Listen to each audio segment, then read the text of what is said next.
Welcome to Not Another CEO podcast. I'm your host, David Politis.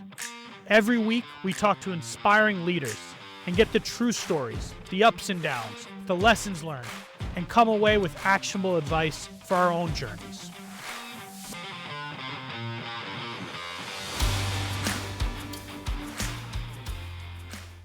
Today's guest is one of the best community builders I've ever met. He's built one of the largest SaaS communities in the world, probably the largest in Europe. He's the host of the first ever B2B SaaS-focused podcast called The SaaS Revolution. He's interviewed over 200 founders and CEOs for that show. He's the founder and CEO of SaaStock, which puts on events around the world and focuses on helping SaaS companies scale up to 10 million of ARR. He recently launched a venture fund called Back Future to invest in early stage SaaS companies. Please welcome Alex Theuma. Hey, David. Hey, great to be here. Great to be on your podcast. We recently had you on the SaaS Revolution show, which I thoroughly enjoyed, but it's nice to be on the other side of the mic, I guess. Exactly. I'm going to turn the tables now on you. Yeah. So we're going to start with the first question. What's one thing you've done at SaaStock, big or small, that had the biggest impact and that you will absolutely do again if you're a CEO of another company in the future? Yeah. It's a good question. I had to think about it. It's probably a couple of things, but I think my favorite answer, which maybe had the biggest impact, certainly for me and then SaaStock, was when I finally decided to get an exec coach, right? We're in our 9th year of operation now. And effectively what SaaStock does, right, and what we've done since the beginning is help other entrepreneurs and specifically SaaS entrepreneurs, be less lonely, connect them with each other, help them grow their businesses. And I was doing this for, initially hundreds and then thousands of entrepreneurs, but actually not doing anything for myself for a very long time as a first-time founder, and I was just trying to figure it out, by myself, right? I think, it was like 4 or 5 years into my journey. I kind of was really looking at should I get an exec coach? I probably need it. We're a growth business, and I certainly need to grow as a CEO. I don't always know what I'm doing, for sure. I mean, every day I kind of wake up, but you have some sort of confidence in what you're doing. And then, sometimes you're thinking, well, I'm not really sure what I'm doing. But I think I ended up, I think it was a LinkedIn outreach from an exec coach, and he just hit me at the right timing, right?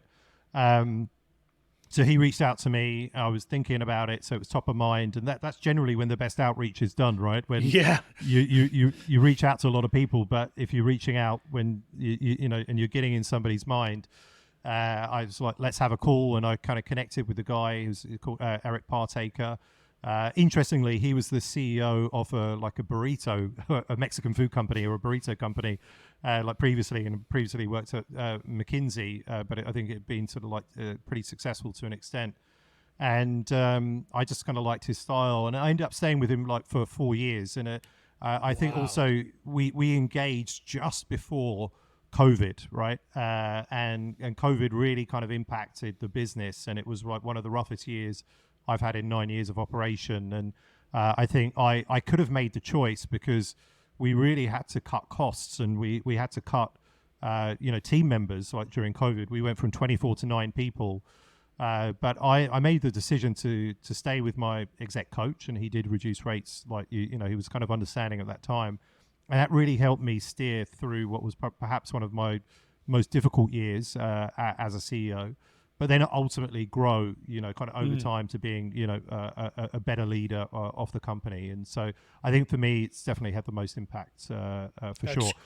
Yeah.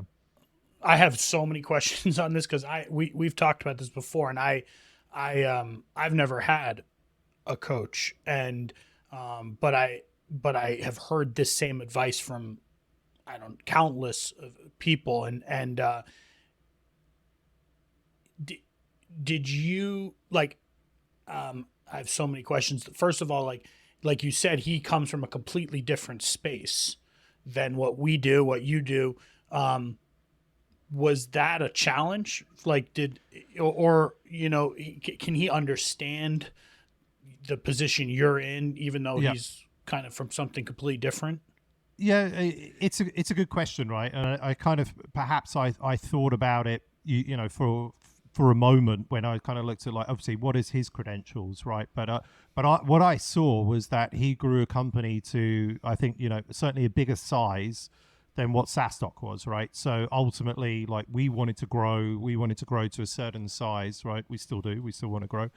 And he'd kind of done that where I wanted to go to, right? So he had those credentials, he had the chops, right? From that perspective, he'd also worked as a consultant at McKinsey, and he was just naturally a very smart guy, right? So he understood business, and he told me his story, right? So you could kind of connect at a human level, which I think was important. And so not only was there certainly initially, because we did adapt, but coaching around being a better CEO, coaching around being a better like husband, coaching around being a better father as well, right? So I kind of had these things. So it was like business and personal, like initially.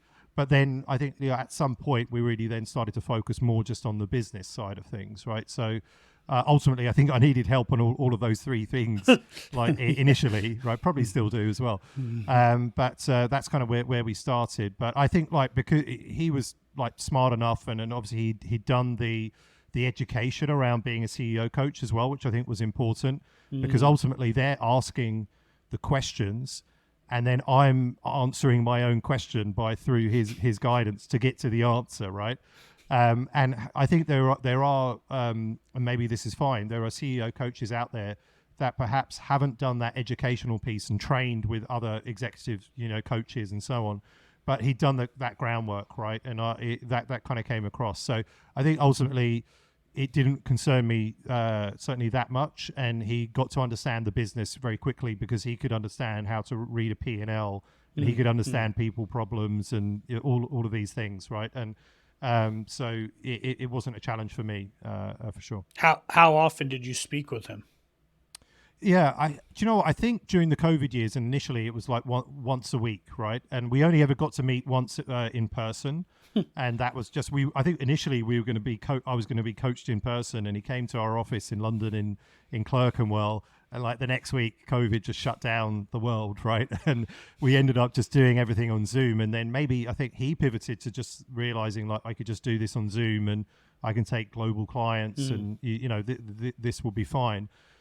We then end up moving to every other week, right? And it usually would be like, I think on a Monday, sort of later in the day on a Monday. And actually quite often, and I think this is just maybe just natural, perhaps not just with CEOs, right? But you look at your calendar, for the day or for the week, and then I look at, I've got my coaching session at this time. I could do with buying back this time because I've got so much to do. And then I was thinking negatively about, things suck at the moment, and I don't really want to have this, whether personal or business, and I don't want to have this call. But I always felt better for taking the call, and I always felt better afterwards, and I always kind of had this clarity that we talked about the important things, and I knew whatever I was struggling with and internalizing that perhaps I didn't really want to speak about, that I had some clarity as to the direction, after that call. So it was always worth doing, even when I never really kind of felt like it. Yeah, and it's interesting because when you say that about the training, and you say about helping you not just with the business but personal, it's very much like a therapist in so many ways, and it's finding a person who has business acumen but who also is not going to judge you, and who's not, it's not your wife, and it's not your partner, and it's not your employee, and it's not your customer, and it's just somebody who can. I get that a lot. I actually, when you say it like that, I never really thought actually like that, but it's having that person that you can just, on a bad day or a good day or whatever it is, just talk through stuff with, and many times probably the answer. You just need to talk through it and have someone who's got business acumen who can kind of be a sounding board. It sounds like. Yeah, 100% right. And because look, I mean, I've got great people in the team and in the leadership team, and I have an MD, as well, and we obviously talk about things and not only business but also personal things. I think that's kind of like important to an extent, but have that person that was just not, attached to the company, whether an advisor or on the board or part of the team, and just kind of go to this person and let's say have that therapy, look for certain answers, get the things that you've been like holding internally, trying to kind of get them out to ultimately make you feel lighter and give you that direction. I think was really good. Now I was with him for 4 years, and I'm currently don't have an exec coach, right? So I kind of felt that reached a certain I don't know, like point where okay, I think I just sort of need a break from it, at this moment. But I think, like, to your question, you said, like, if I started another company, like, what would I do? I think I definitely would look to this, because I'm sure, again, I mean, starting a company is it's not for everybody, right? And it requires a special skill set. Obviously, you've got people out there that buy companies because they're not very good at starting companies, and you've got people who are great at starting companies. And I think I'm really good at starting companies, but perhaps maybe not the best in the world at scaling a company, right? And so that's probably like my sweet spot. But yeah, I think for sure I would do it again, right? But yeah. Great. And let's actually talk about that. So you have, like I said in the intro, I mean, you were doing so many things. I'm exhausted introing you actually with the amount I'm of things. I'm exhausted hearing you intro me. Yeah. How has it come about that SaaStock has multiplied into all these different things? I mean, I don't even think I introed all the different things that you have going on. Even the we got the membership group, well. and there's so much other stuff that you're doing. How I don't know how else to ask the question other than how and why. Yeah, I think, like, certainly a big part of it and what you mentioned has probably always been there and was the enabler for the business to make it a business. And what I mean by that was, like, I didn't have this grand vision that I'm going to start SaaStock and it's going to be all these things, right? But what I did was I started doing a blog, I started doing a podcast, I started running up a Slack channel for founders. I started doing meetups, and then what I found was that I had a community and I had an audience, right? And that audience wanted a conference. So then I built the conference for that audience. Oh, the conference came after? The conference came after. So I built the audience, and then I figured out that that's what they wanted, and that's how I could make a living, from this. And so most of those things then I've sustained, because that was community building, from the start, which was the enabler, and it was having that engaged audience, which was really important to drive the people to the conference. So 9 years later, I'm still doing the podcast, right? The meetups we're doing them as SaaStock Local, and we're getting like local city leaders in different cities to kind of help run those for us, right? We're obviously still doing the conference as well. We do the SaaStock in Dublin, SaaStock in Austin, which is in May. The Dublin one is in October, so in 3 months' time from this recording. And then I have added in, a couple more things. So the fund is very new. We only really kind of announced that I think like 2 months ago, right? But it's something I've been thinking about like almost forever. I would say, well, at least like since 2018, and the company's only been running since 2016, right? So from the early days, and I had a lot of encouragement to do that again, because I built an audience, an audience of B2B SaaS founders that are really have quite a pay it forward kind of spirit. And in general, there's a lot of discerning people that come to speak at our events or attend our events and saying, hey, look, you've got this audience, you've got this community, likely you're going to have deal flow, right? So you may want to kind of get involved from a different angle here, right? So you're doing all these other things around education and networking and learning, but you could also supplement that, with funding these founders as well yourself, right? But rather than just helping them get funding from other VCs. So it took me some time to realize, because initially I just wanted to focus on SaaStock, itself, and that I thought the focus was really the key to kind of scale, and often in many times it is. But there was just constantly this thing, burning away that, look, I think I'd really like to start a fund, and actually I think it's the future for me, right? In terms of eventually I'd like to have a CEO running SaaStock, and I would be full time into the fund, and then I would be doing that for the next 20 years of my life. So that's kind of why I'm sort of getting that ready and sort of like gearing that up at the same time.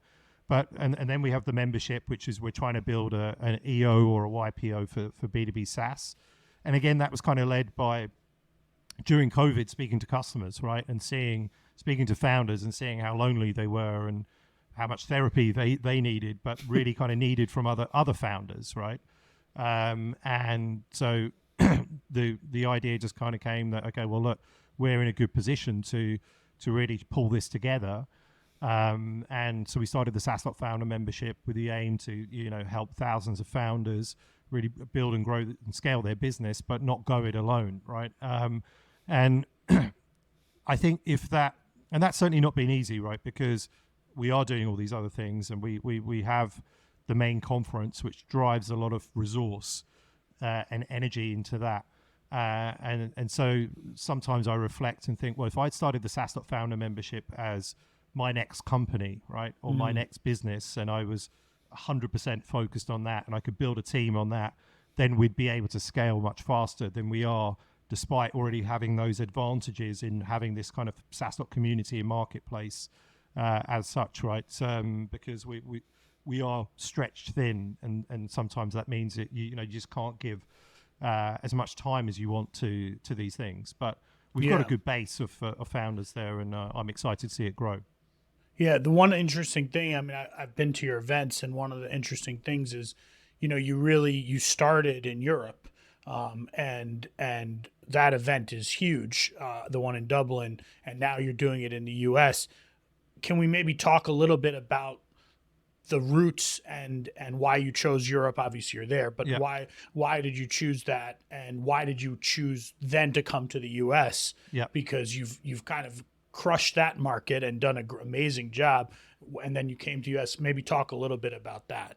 Yeah, sure. So I guess given geographically, I'm in Europe, I'm in the UK. I mean, we obviously have the conference in Dublin, and often when I'm either doing podcasts or speaking to people on Zoom, they're like, "What's the weather like in Dublin today?" And I'm like, "Oh, actually, I'm in the UK, and I'm not Irish." And then they ask, "Why did you choose Dublin?" Right? But look, I was here. I was building the community and the audience here, right? And so this is the kind of the natural thing for us to do the event, in Europe. And actually at the time, and so we're going back to 2015 when I was starting to do all this work and all the community building.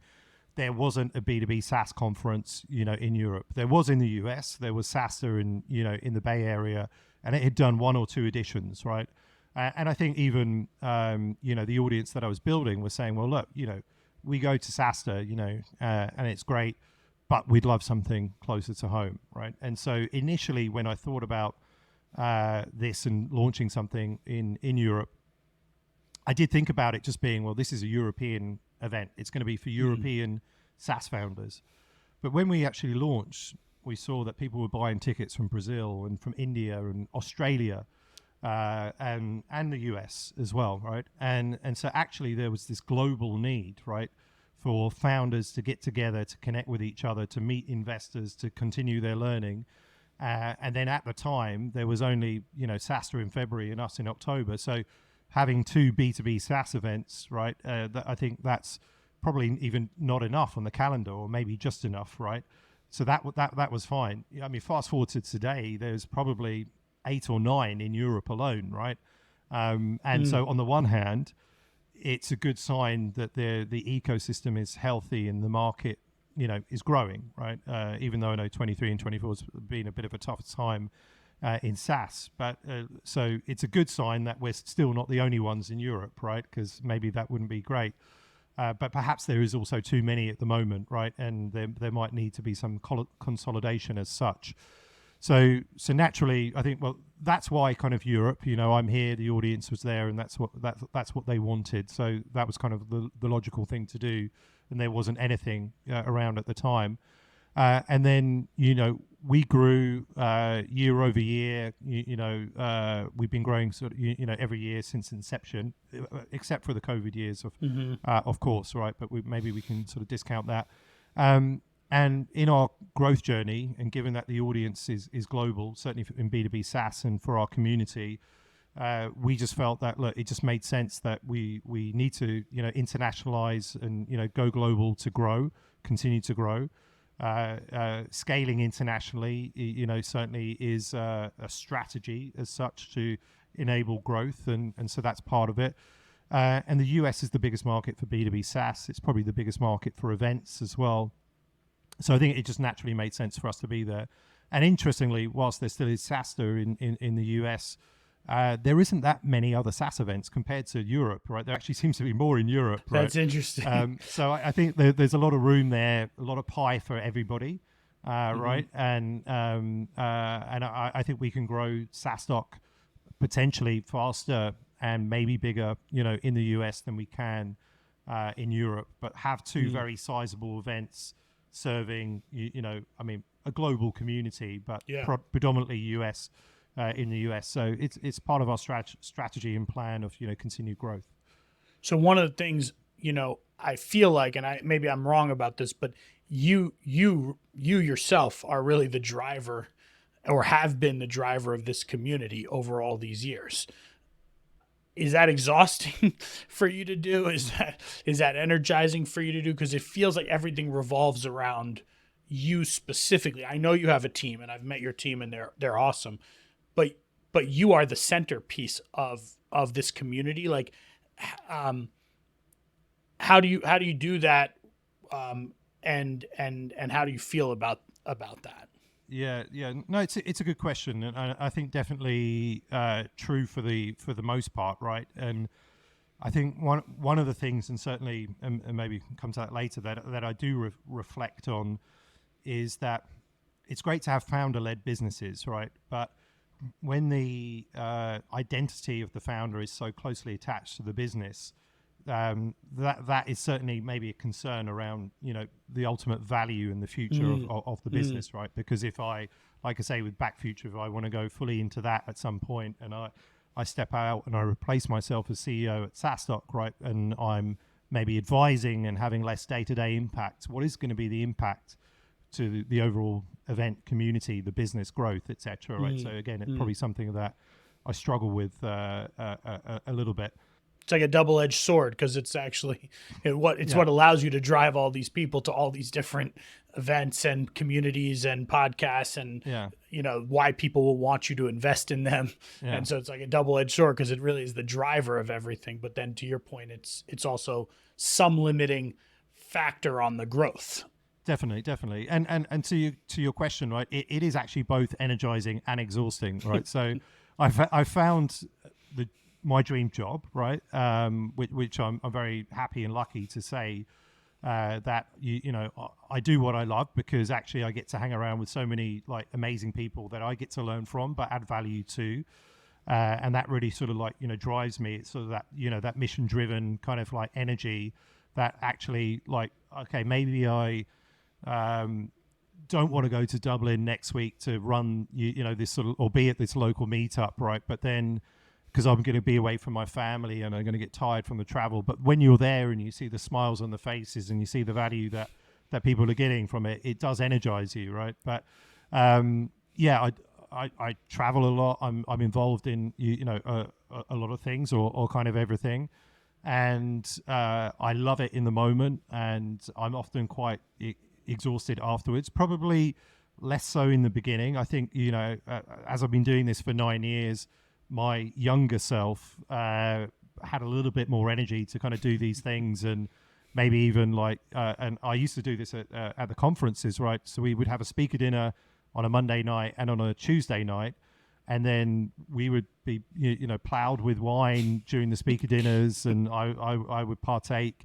And then I would maybe go out to the bars and the clubs with the speakers, in Dublin until 3-4 in the morning, right? Which is probably irresponsible. And then I would have to get up at 7 and, be on stage at 8:30 or something like that, and just kind of get through it. And I'd be dead by the end of the week, right?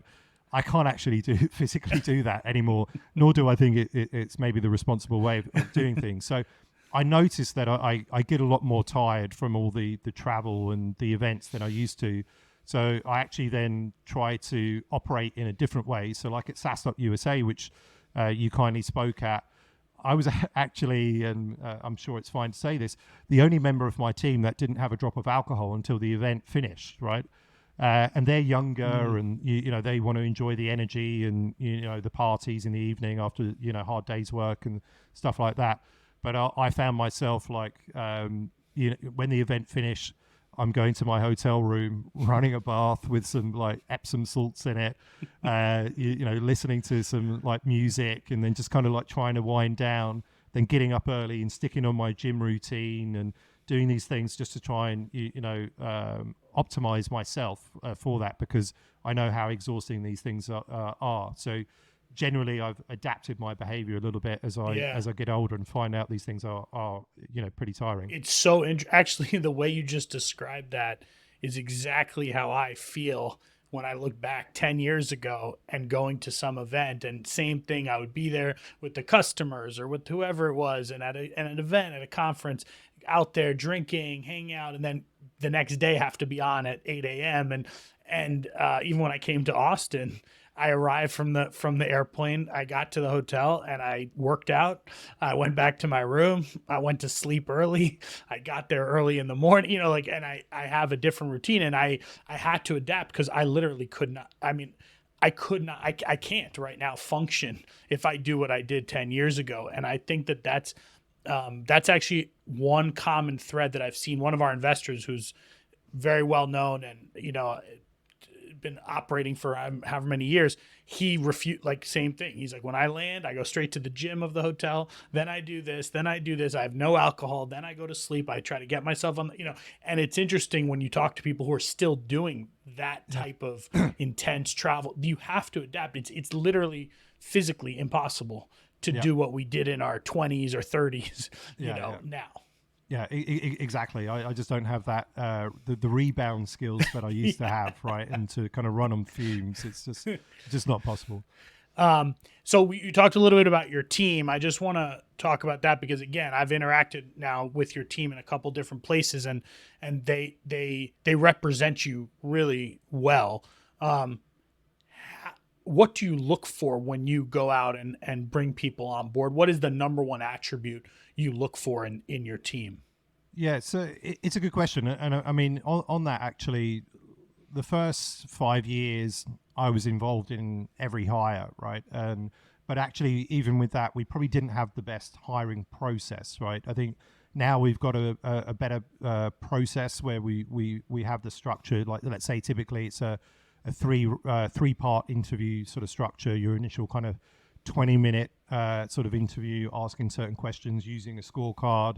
Then a longer second interview as well, scorecard driven, and then that kind of final in person when you've whittled that down. And I used to have that kind of final say on everybody that we hired. Now, unless it's a real senior hire, like if we have a more junior hire, I perhaps won't be involved in the process.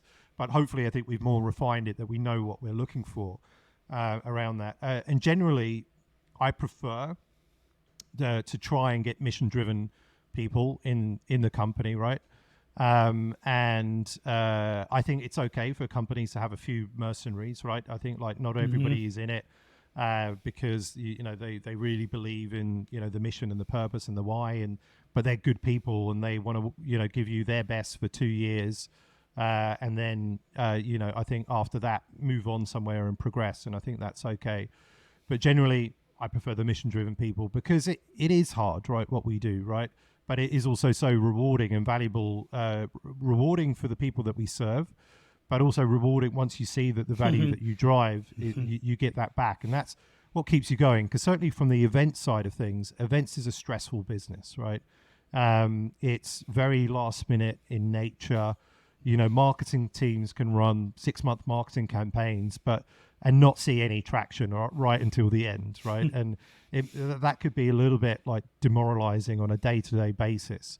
So you've got to be a certain type of person. So then I think with that, I also look for a bit of grit, right? Within the person, and maybe try and get from them, from their life and from their work, where they've maybe gone through some like harder times and how they've kind of dealt with that as well. Because generally we go through that a lot in the events side of things. We obviously have company values. We didn't have them in the beginning, right? Maybe for the first 4 or 5 years, we didn't really have any values, and then we've codified these. And so we just try and make sure that people stick to like at least 4 of the 5 values, or at a minimum. That sometimes, like curiosity is one of the values, and again, I think the values are really kind of come from me, but also the company have kind of helped shape this. But like with curiosity, I love curious people, and I want people that want to continue to learn and grow and develop themselves.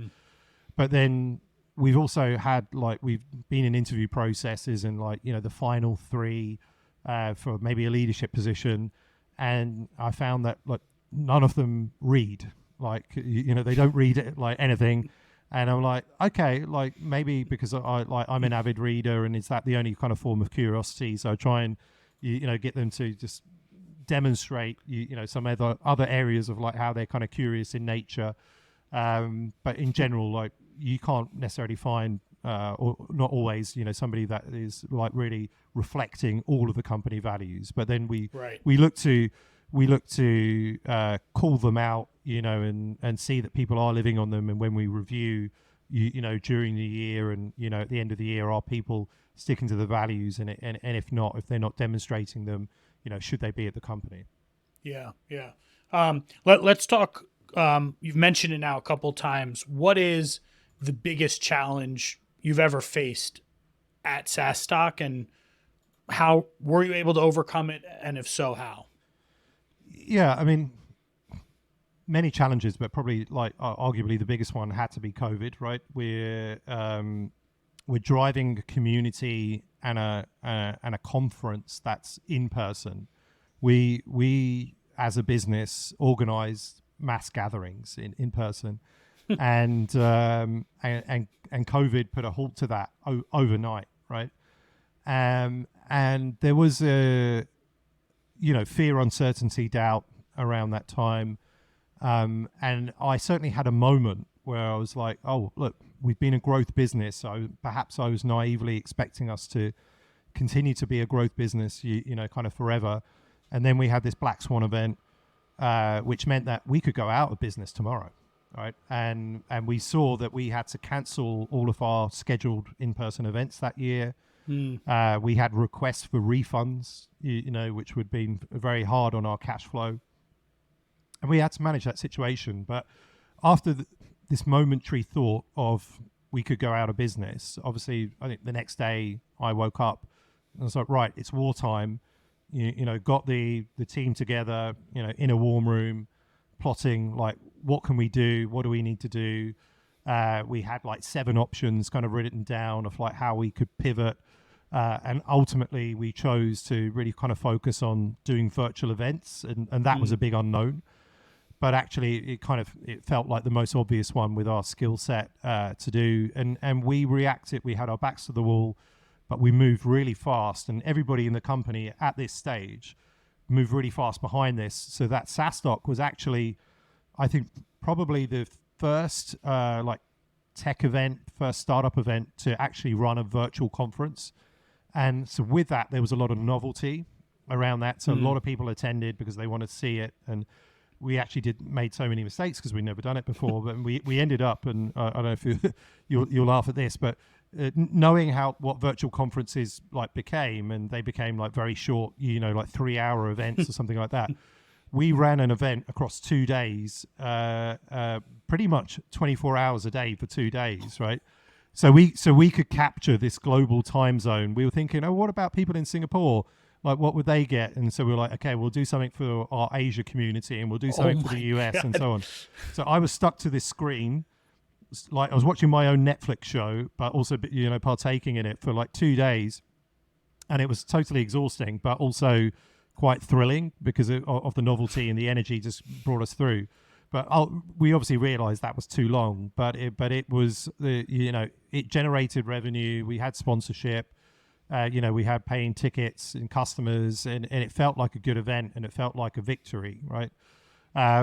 Ultimately, then we had to do like more virtual events, and then we had after we delivered that, we had people leaving the company either by choice or by force, right? Some people thought that this is a sinking ship. We're in a events industry that can't do events, and I better look for my next employment because SaaStock might go out of business, right? And I don't begrudge them that. I think it's a natural thought, right? People have got to think about their mortgages and their rent and whatnot, and they could see that we're in a troubled situation. But ultimately, a core group of people, and it was like 9 people in the end, stuck with us throughout thick and thin for 2 years, because we went through it for 2 years, right, until we could return back to in person in 2022. And those people stayed with us, and I think like 8 of the 9 are still with us today. Wow. And earn their stripes. But it was really tough, and things like having an exec coach kind of helped. I did a lot of reading. I think I started to prioritize my health a little bit more because there was a lot of stress, involved, and waking up every day thinking like, shit, like what are we going to go through today? And I think one of the toughest things was obviously the morale in the team. After that initial event, we had this big high, and then I think we had 11 months of quite a low, right? And I think in part maybe because of the way that we were all stuck at home and going through COVID, and some family members, not from me but from the team, died because of COVID, right? So you can imagine like how they were feeling. But I think because rather than cutting once and cutting deep in terms of the team, and letting getting the team to the right size so that we could afford based on what our revenue was likely to be that year, I wanted to hold on to everybody as that kind of an experienced CEO. But ultimately what that meant was maybe every month or every 2 months we're having to let somebody go, and that was causing a bit of a morale issue within the business. And I was struggling with that, because then I was coming into work thinking, well, I don't know if I was necessarily thinking this, but like I'm the founder, like majority shareholder. This is my business that's really kind of going through the shit, and I've arguably maybe and I would imagine incorrectly thinking that this is probably going to impact me the most or whatever, right?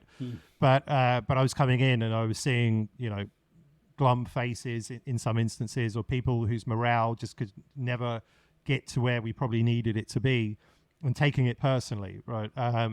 And I was a big factor, kind of in that, right? And I think there was also probably a few times where, I was trying to be that motivating CEO, but occasionally maybe just got to you or got to me, and maybe I kind of got stressed, or would show my feelings and anger on a call or something like that, and didn't always do the right things, right? So it was definitely ultimately a difficult time, but we did get through it, and I learned a heck of a lot, and I learned that I could be a wartime CEO as well as a peacetime CEO.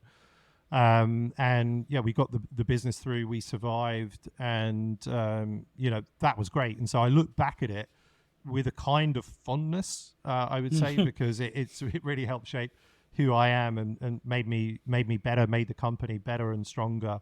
I think obviously there's some regret that, hey, maybe we would have scaled up faster and our revenue would be where we want it to be today, rather than in the future. Yeah, right. Because we kind of lost 2 years, right? But I think we gained a lot of things as well.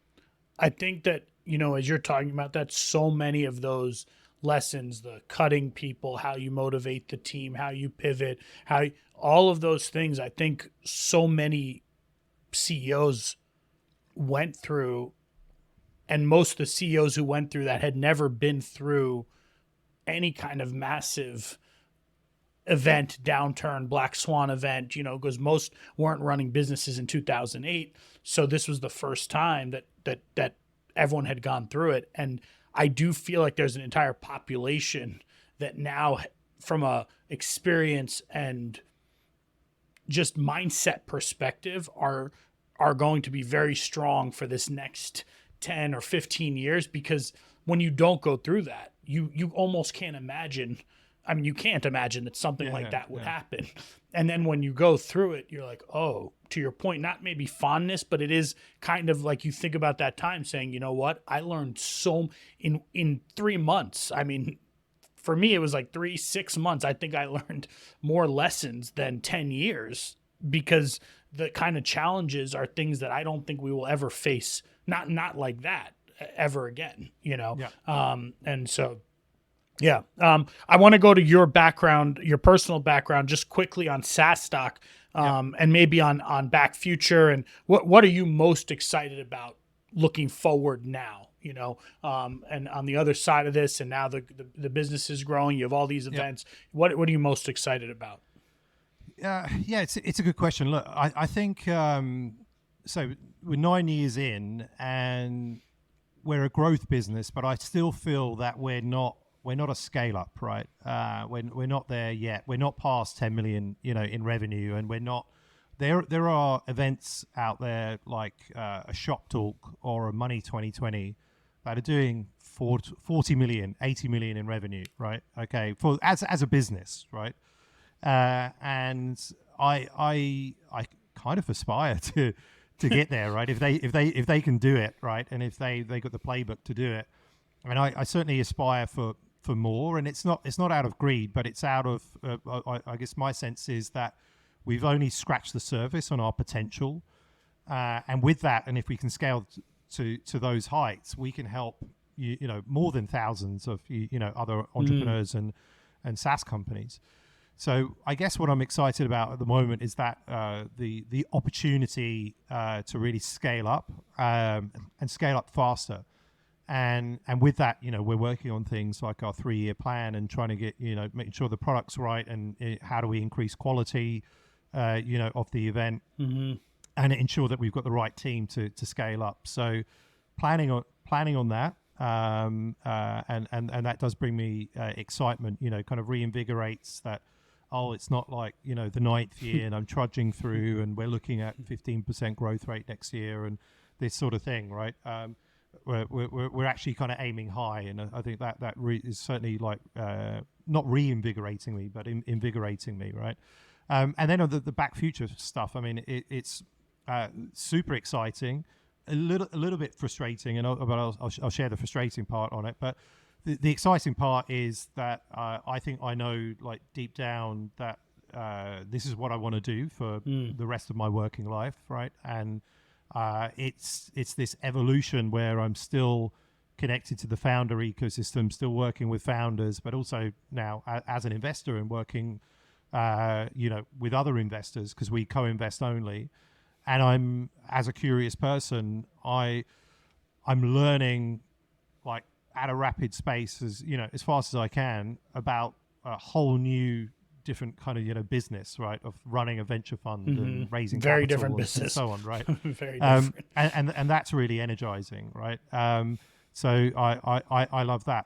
I think the frustrating thing is that I'm kind of at the intersection at the moment of still being CEO of SaaStock and having this fund, and again to like I have to split my time. And obviously, it'd be great to either be full-time on SaaStock or full-time on Back Future. But right now, I can't. And sometimes something's got to give. And so I either have to spend more time at a certain point on SaaStock, and especially like with SaaStock doubling coming up, I'll have to put a lot of effort and work and be on that. And that means a little bit less time on Back Future. However, like we've got a system, and I've got one other person working with me on Back Future.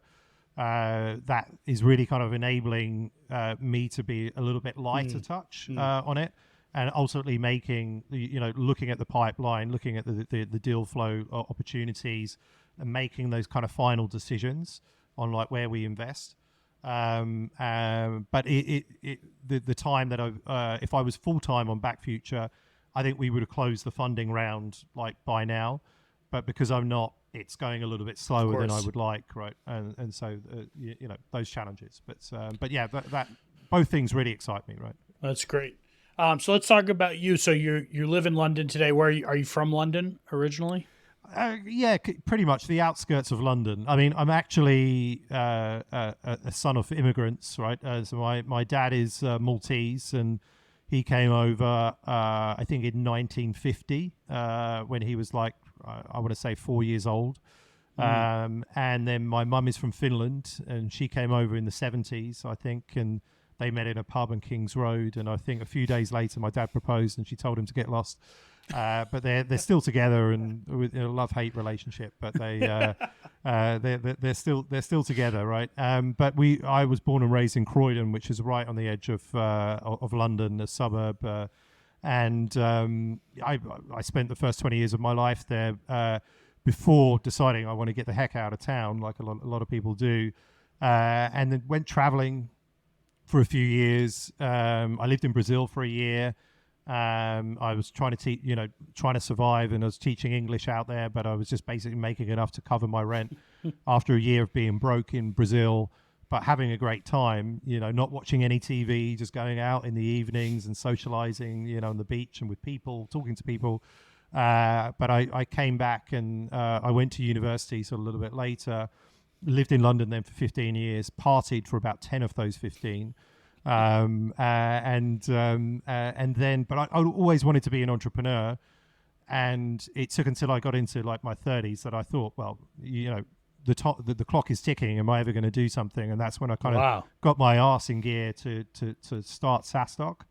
But actually, factually, now I live in Ramsgate, which is on the Kent coast, and I commute into London like once or twice a week. And so I'm currently in Ramsgate near the beach, enjoying the quality of life here.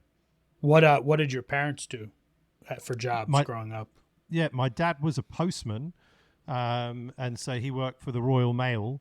And he ended up retiring medically when he was, I think, like 35. He had like arthritis in both of his hips, and so he had a double hip replacement at 35, and then ended up just retiring from that job, and then staying at home and being like the house husband. And my mum worked for an American company called Phillips Petroleum, and I think she was in admin or something like that, but kind of like driving 1 hour and 45 to the office like every morning, leaving really early, coming back late, and very kind of like basic sort of upbringing. All my holidays for 16 years were going back to Finland, so whenever she had a holiday, she used it to go and visit her parents, and so I would go with her. And then after 16 years of doing that, I was like, oh man, I'm sick of going to Finland. I want to go to Ibiza or somewhere different. And so I stopped going to Finland for a long time. But yeah, pretty, I would say, like, kind of working class-ish sort of background. But, but at the same time, I had a lot of love, from my parents, and I managed to get a good education, which then I think kind of really kind of helped shape, who I am today. Do you think that seeing your mom do that commute and doing that work and everything, like, you think that work ethic, or that, I don't know if that, that kind of approach that stuck with you, in terms of grinding? I think so. Subconsciously, do you know what? I haven't really consciously thought about it too much, right? But I think so. I know that I've got a good work ethic, and I know that you said on the podcast that nobody works harder than you, right? And I don't know if nobody works harder than me, but I've got a very good work ethic, and I think I always have, and I always wanted a job. I always wanted to earn money, right? I mean, I got a paper round as soon as I was old enough. My first job was in McDonald's, and I wanted to work in McDonald's because my sister worked there, and they employ you just before you're 16, I think, as well, right? So it's kind of a bit of a loophole. And then I would work, 14-hour shifts, do double shifts at McDonald's, for couple of years. I ate too many burgers and nuggets, so my hand was constantly in the drawer. I put on loads of weight at the time, but I was always interested in working and earning money, right? And I think that definitely has put me, and I think probably from my mum's work ethic as well, has made me again like the person that I am, for sure. Do you so you have a family now yourself? You've got 2 kids and your wife. How do you balance that? How much do you let them see the stress and the challenges and the, obviously they see the travel, but how much is that? How do you balance that? Yeah, it's a good question. I think like initially, again, if I split my journey of being like CEO and me, being me for the last 9 years and being a dad and a partner, probably the first 4 or 5 years, I was not the best, right, at the balance, right. I don't think there was work-life balance, and I was with all the things that I'm doing, I was constantly traveling. And then, I think ultimately Gemma, my partner, felt that she was raising these kids, by herself. When she would say that to me, I would be like, well, no, I am here. But, even when I was there, I was not mentally present, right? And I think even at that startup phase, it's still, whilst we were growing, you could still, die at any time, right? The company could still go out of business. It was a lot more killable, kind of in the early stages. So really no balance initially. And then again, and maybe this sort of like coincided with my mindset, me maturing and having the exec coach. I wanted to have balance and, look to actually be present, look to, when I am here, be at the dinner table, not be in my phone. So generally I'm majority of the time I am actually at home. I do travel a lot, but a couple of times a month, right? So it's a lot for some people. But when I'm here and I'm working from home, like I'm here in the morning, when the kids are having breakfast and so on. I start work once they're at school. They come home at like 4 o'clock, and I'm usually finished at like 5:36. And then I spend my evening. I don't look at my phone. I don't look at emails. Everything can wait till the next day. And I'm just there, I would say, like mostly kind of present. Occasionally I'll gaze off into the distance, and Gemma will know I'm thinking about work, right? But most of the time I just try not to. And I think also mentally that just kind of helps me as well, that I'm not always 24/7 thinking about work and with the stress. And then on the weekends, I try to make that family time. So I don't really see friends or anything like that. I try and, let's do something with the family. But interestingly, like right now, like on the weekends, I mean, Gemma's always doing like odd jobs or, the housework or things that need doing and like really busy. And the kids don't really want to hang out with me too much on the weekends. They want to hang out with their friends. So I guess it does give me a bit of downtime. But we do spend time together, and I try to be really present. So I try to have a lot more balance now than I did. Let me ask you, I'm going to ask you a question for those first 5 years. You and I talked about this on your podcast, and I actually asked myself this quite a bit.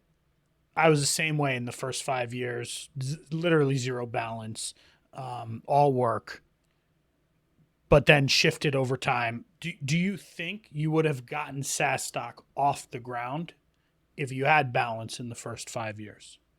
It's a good question. I'd probably think not, right? I don't think so. Yeah, I don't think so. I don't think so. I think you can't have the balance in those early days, right? And I was, from the moment I was getting up right through to, even if I had something on the TV at nighttime at 11 o'clock, I'm sending out tweets at night, and just doing everything, because actually you're doing so many different functions and roles. I was doing marketing, I was doing sales, I was doing finance, right? So there was so much to do. That I think it's just impossible. And when you can start to replace yourself, with better people, then you can kind of find the balance. Because when you're thinking about strategy and vision and, advising the team, and, I still get my hands dirty. So like right now, 3 months out to Dublin, I've kind of rejoined to the sales team and for a bit. And I'm owning a quota, right? And I'm helping out, and I'm kind of chipping in. But ultimately, with most of the functions, so I've replaced myself with better people, and that's kind of allowed me to, I guess, not be always on, right? Yeah. What is it deep down that motivates you? Deep down, like what is it that drives you every day to do this and to wear all these hats and be hustling? What is it that drives you? I mean, it's a good question. It's probably a couple of things. I mean, one, it probably sounds like cliche, but as I said, I found the job that I love doing, right? And so every day it's easy for me to kind of wake up, because I actually look forward to going to work, working with my team. A lot of people on the Sunday, they get this work anxiety, right? They think, oh, it's Monday. They don't look forward to Mondays because the weekend is over, right? But for a long time, I've looked for, oh, it's Monday. I'm back with the team. Where we're getting stuck into like fun things, Yeah, I right? know that. Yep. And that's great, right? And I think so few people have that. So if that was to disappear, then like what would I have, right? And so I think that's something that definitely energizes me. But also, like I said, I think like the potential for SaaStock is like we've done a great job, but there's still so much more that we can do, so much more room for growth there, and I want to achieve that. And I think I don't view myself as a success until we've really got to certain milestones and much bigger milestones, right? And I want I think at the end of the day, when all is said and done, that if we ever exit SaaStock in the future, or if it's still, well, I'm hoping that it will still be running in 20, 30 years time, but I can look back at that and see a great company that is far bigger than my expectations, that's helped more people than I ever thought could, and it has a bit of a legacy, like the company has a legacy, and I think that's actually more important than me having a legacy as well. So I think these things motivate me, but I would like to be viewed perhaps one day as a successful entrepreneur and community builder. Yeah, got it. Okay, what is last question for you? What is one new thing that you've learned about yourself over the last year? Ooh, good question. One new thing that I've learned about myself. Do you know what I mean? Over the last year, I thought like a year ago or 2 years ago that I'm getting older and I just don't have the same amount of energy to put in, to the business, like 24. I mean, I'm not 24/7, but that same amount of energy. But actually, over the last year, there's certain things that I've done which is just like I've gone through periods where I've found incredible amounts of energy, incredible amounts of focus, despite my age, and I'm sort of young enough, right? But it surprised me, right? And one of these things was I did the beginning of the year. Typically, I always do like a dry January, but I actually extended that to like 2 months of no alcohol at the beginning of this year.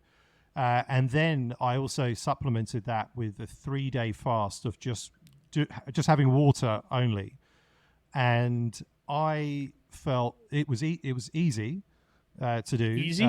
Easy. The one thing I got on the first 24 hours, I got a bad migraine because of probably caffeine withdrawal. But I still went to the gym every day for those 3 days. I still like did my normal life, still worked. And I felt superhuman for about 3-4 weeks after that. And what I was feeling, let's say a year ago, that on a Friday, I usually drained. I didn't have the same energy for a call on a Friday at 4 o'clock, or wasn't able to do the same amount of work.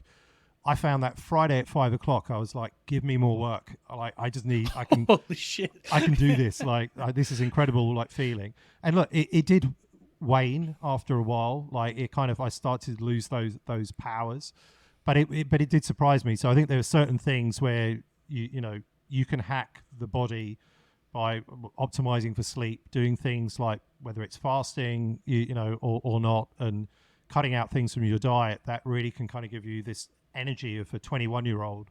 And I just thought that I didn't have that anymore. 3 days, just to be confirmed, 3 days, no food. 3 days, no food, just water and electrolytes. Yeah.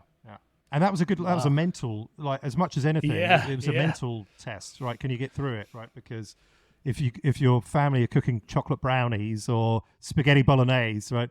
Well, I just had to extract myself out of the room and go somewhere else, right? With the smell of the food in the house, right? So it was a good mental challenge as well. Wow, amazing, Alex. Thank you. Where can people find out about SaaStock? Where should they go to get more information on you, connect with you? Yeah, good question. So I mean, connect with me on LinkedIn. I'm Alex Theuma on LinkedIn. I aspire to post daily on LinkedIn, but I'm not quite there yet.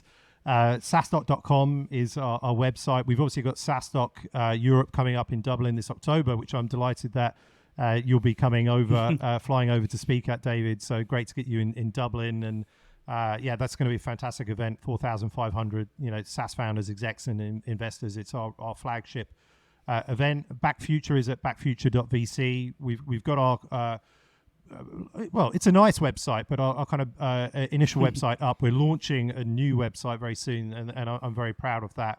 Probably too proud. But yeah, if you're a pre-seed or seed stage company, B2B SaaS, and looking for investment, we can co-invest only, but you can submit your deck there. And yeah, I think those are really kind of the channels, the ways to reach out, and hope to meet people that are listening to this podcast in person in Dublin. Awesome. Thank you, Alex. I truly appreciate you making the time to share your story. I know you're very busy and have a lot going on, and just how open you were. I think I really appreciate that. So thank you. No, thanks for the opportunity, David. Great to be in the podcast, and great questions. Awesome. Well, for those of you that are listening, I hope you enjoyed this, and I'm sure you can find at least one thing you can take away from this to help on your journey.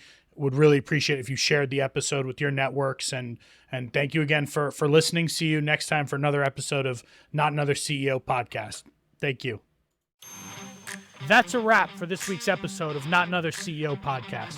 Thanks for joining. For show notes and more, please visit notanotherceopodcast.com. We'll see you next week.